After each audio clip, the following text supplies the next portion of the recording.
നിലമ്പൂരിലുള്ളവരും ധാരാളം ഉള്ളതാണ് എന്ന് നമുക്കേവർക്കും അറിയാവുന്നതാണ്. ആ പ്രക്ഷോഭത്തിന് ഐതിഹാസികമായി നേതൃത്വം കൊടുത്ത വാര്യംകുന്നത്തിനെ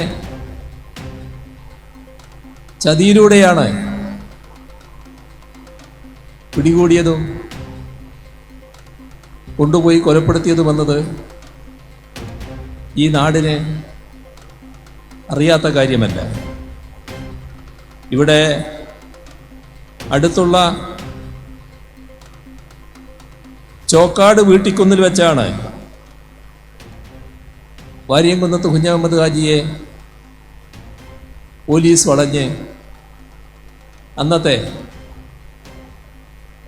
പോലീസ് വളഞ്ഞ് പിടികൂടുന്നത്. അതിനുപയോഗിച്ചത് തീർത്തും ഒരു ചതിപ്രയോഗമായിരുന്നു. വാര്യംകുന്നത്തിനെ കാണാൻ അദ്ദേഹത്തിൻ്റെ ഒരു സുഹൃത്ത് ചെല്ലുന്നു. സുഹൃത്തിനെ അദ്ദേഹം കാണാൻ അനുവദിക്കുന്നു. അതൊരു കെണിയായിരുന്നുവെന്ന് വാര്യംകുന്നത്തിനറിയില്ല. ബ്രിട്ടീഷ് പട്ടാളം തൊട്ടു പിന്നാലെ വന്ന് വളയുന്നു.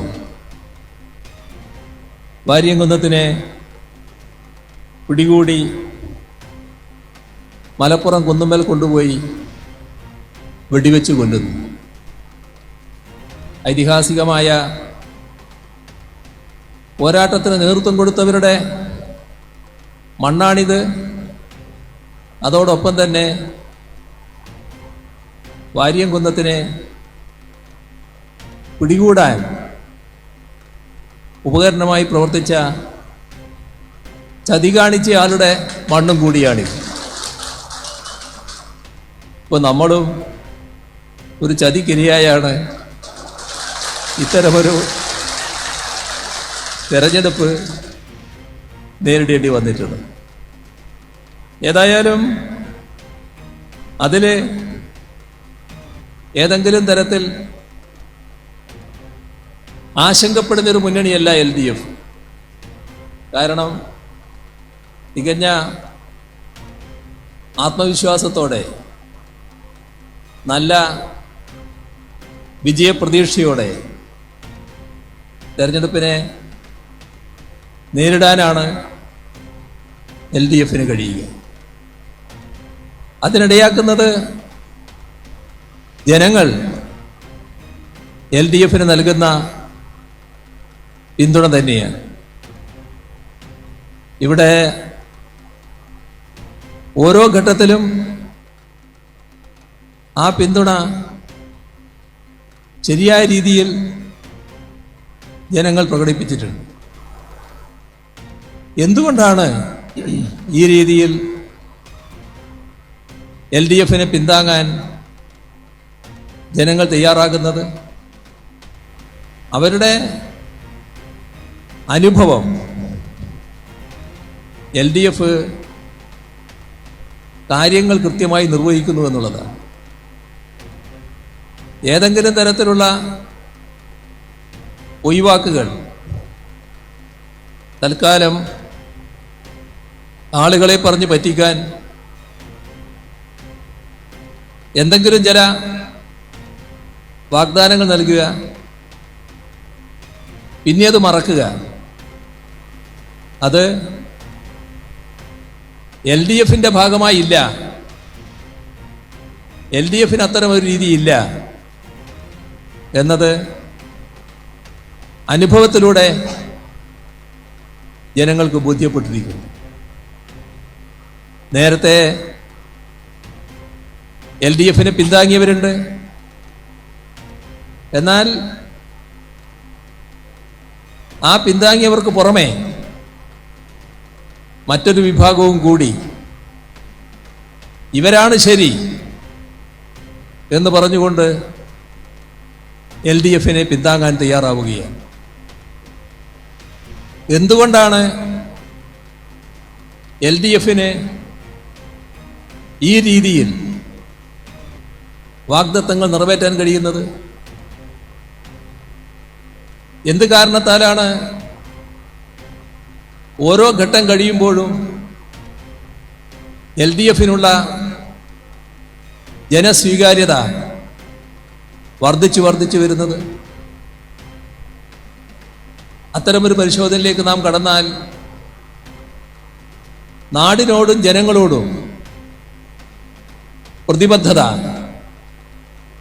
എല്ലാ ഘട്ടത്തിലും LDF പുലർത്തിപ്പോന്നിട്ടുണ്ട്. നാടിനും ജനങ്ങൾക്കും ദ്രോഹം ചെയ്യുന്ന ഏത് കാര്യത്തിനും എതിരായി നിൽക്കാൻ, അതിനെ തുറന്നു കാണിക്കാൻ, ശക്തമായി എതിർക്കാൻ LDF ഒരു കാര്യത്തിലും മടിയുണ്ടായിട്ടില്ല, മടിച്ചു നിന്നിട്ടില്ല, അറച്ചു നിന്നിട്ടില്ല. ഇതെല്ലാം നാടിൻ്റെ അനുഭവമാണ്. ഇപ്പോ കേരളത്തിന് കിട്ടിയ സൽപ്പേരുകളിൽ ഏറ്റവും പ്രധാനപ്പെട്ട ഒന്നാണ് കേരളം അഴിമതി ഏറ്റവും കുറഞ്ഞ സംസ്ഥാനം എന്നത്. ഈ പേരെങ്ങനെ വന്നതാണ്? LDF-ന് നാടിനോടുള്ള പ്രതിബദ്ധതയുടെ ഭാഗമായി വന്നതാണ്. ഇവിടെ ഏതെങ്കിലും തരത്തിൽ തങ്ങൾക്കുള്ളത് ഇങ്ങോട്ട് പോരട്ടെ എന്ന് ചിന്തിക്കുന്ന ഒരു സംസ്കാരം LDF വളർത്തിയിട്ടില്ല. ജനങ്ങൾക്കാകെ ഉപകാരപ്രദമാകുന്ന കാര്യങ്ങൾ അത് നടപ്പാക്കാനും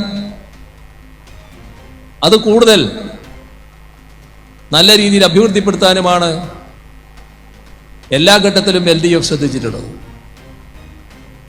ഇത്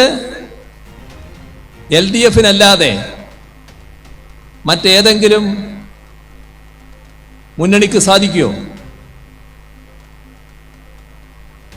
LDF-ന്റെ ഘടന നിങ്ങൾക്കെല്ലാവർക്കും അറിയാം. LDF-ന്റെ ഭാഗമായി അണിനിരന്നിട്ടുള്ള കക്ഷികളെ നിങ്ങൾക്കെല്ലാവർക്കും അറിയാം. എല്ലാവർക്കും LDF-ന്റെ ഈ പൊതുരീതി, പൊതു സംസ്കാരം അംഗീകരിക്കാനും അതനുസരിച്ച് മുന്നോട്ട് പോകാനും കഴിയുന്നു. അങ്ങനൊരു അവകാശവാദം UDF-ന് മുന്നോട്ട് വെക്കാനാകുമോ? UDF-ന് മൊത്തത്തിൽ കഴിയുമോ? UDF-ലെ ഓരോ ഘടകകക്ഷിയെയും എടുത്ത് പരിശോധിച്ചാൽ ആ നിലയിലേക്ക് എത്താൻ ആ ഘടകകക്ഷികൾക്ക് സാധിക്കുമോ? നാടിൻ്റെ മുന്നിലുള്ള ഒട്ടേറെ അനുഭവങ്ങളുണ്ട്. അതിലേക്കൊന്നും ഇത്തരമൊരു ഘട്ടത്തിൽ ഞാൻ വിശദമായിട്ട് പോകുന്നില്ല. പക്ഷേ ഇതുപോലൊരു ഘട്ടത്തിലാണല്ലോ നാം അതെല്ലാം ആലോചിക്കേണ്ടത്. പണ്ട് വീരപ്പൻ ജീവിച്ചിരിക്കുന്ന കാലത്ത് ഒരു പത്രക്കാരൻ, മാധ്യമപ്രവർത്തകൻ വീരപ്പനെ കാട്ടിൽ പോയി കണ്ടൊരു വാർത്ത കേട്ടിരുന്നു. അപ്പോൾ വീരപ്പൻ ചോദിക്കുകയാണ്, നിങ്ങൾ എന്നെക്കുറിച്ച് വല്ലാതെ വാർത്തകളൊക്കെ കൊടുക്കുകയാണല്ലോ, എന്നിട്ട് നമ്മുടെ നാടിൻ്റെ പേര് പറഞ്ഞു, കേരളത്തെക്കുറിച്ച്. അവിടെ ഒരു മന്ത്രി തന്നെ മരം മുറിക്കുന്നത് നേതൃത്വം കൊടുക്കുകയാണല്ലോ, എന്താ നിങ്ങൾ അത് റിപ്പോർട്ട് ചെയ്യാത്തത് എന്ന് വീരപ്പൻ ചോദിച്ചു എന്നാണ്. അത് ഏത് കാലമാണ് എന്നത് എല്ലാവർക്കും അറിയാം. ആ കാലത്ത് ആ മന്ത്രിയുടെ സഹായിയായി മരം വെട്ടുന്നതിന് അവിടെ ചെന്നതാരാണ് എന്നും കാട്ടിലേക്ക് ചെന്നതാരാണ് എന്നും എല്ലാവർക്കും അറിയാവുന്നതാണ്. ഇത് LDF-നെ ബാധിക്കില്ലല്ലോ.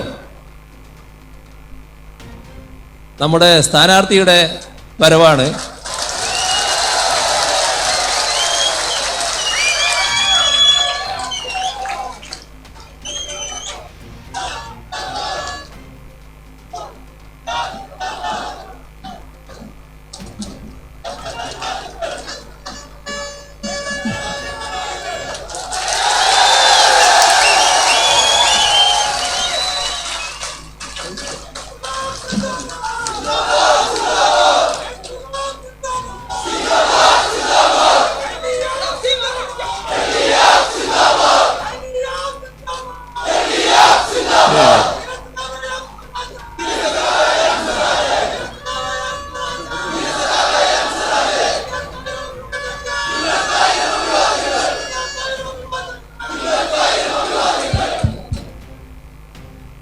ഞാനീ പറഞ്ഞ രീതിയിലുള്ള ഒരനുഭവം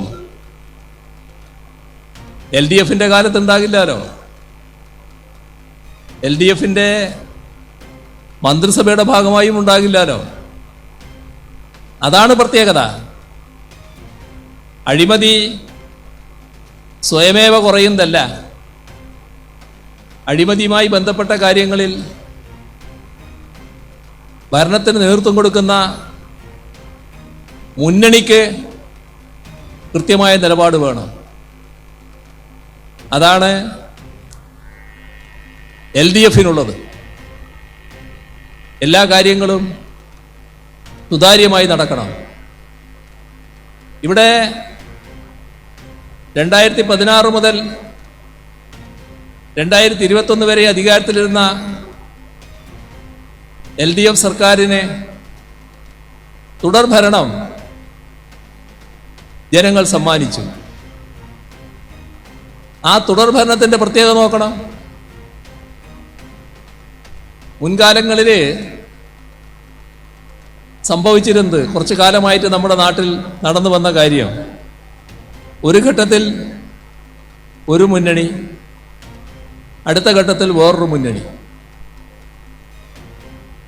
LDF നാടിനോട് പ്രതിബദ്ധത ഉള്ള മുന്നണി എന്ന നിലക്ക് നാടിൻ്റെ വികസനത്തിനാവശ്യമായ ജനങ്ങൾക്ക് ഏറ്റവും ഉപകാരപ്രദമായ പരിപാടികൾ മുന്നോട്ട് കൊണ്ടുപോകും. തൊട്ടു പിന്നാലെ UDF അധികാരത്തിൽ വരുന്നു. UDF-ന് മൊത്തമായൊരു സമീപനമുണ്ട്. അതിലുള്ള കക്ഷികൾക്ക് ചില പ്രത്യേക സമീപനങ്ങളുമുണ്ട്. എന്താ പിന്നീട് സംഭവിക്കുന്നത്? തുടർച്ച നഷ്ടപ്പെടുന്നു. വികസന കാര്യങ്ങൾ അതേപോലെ മുന്നോട്ട് പോകുന്നില്ല. ക്ഷേമകാര്യങ്ങൾ അതേപോലെ മുന്നോട്ട് പോകുന്നില്ല.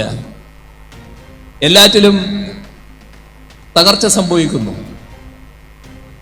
അതോടൊപ്പം തങ്ങളുടെ വിഹിതം ഇങ്ങോട്ട് പോരട്ടെ എന്ന രീതിയിലുള്ള അഴിമതിയുടേതായ ഭാഗങ്ങൾ പെരുകുന്നു. ചുരുക്കത്തിൽ നാടിൻ്റെ പുരോഗതി തടയപ്പെടുന്നു. നേരത്തെ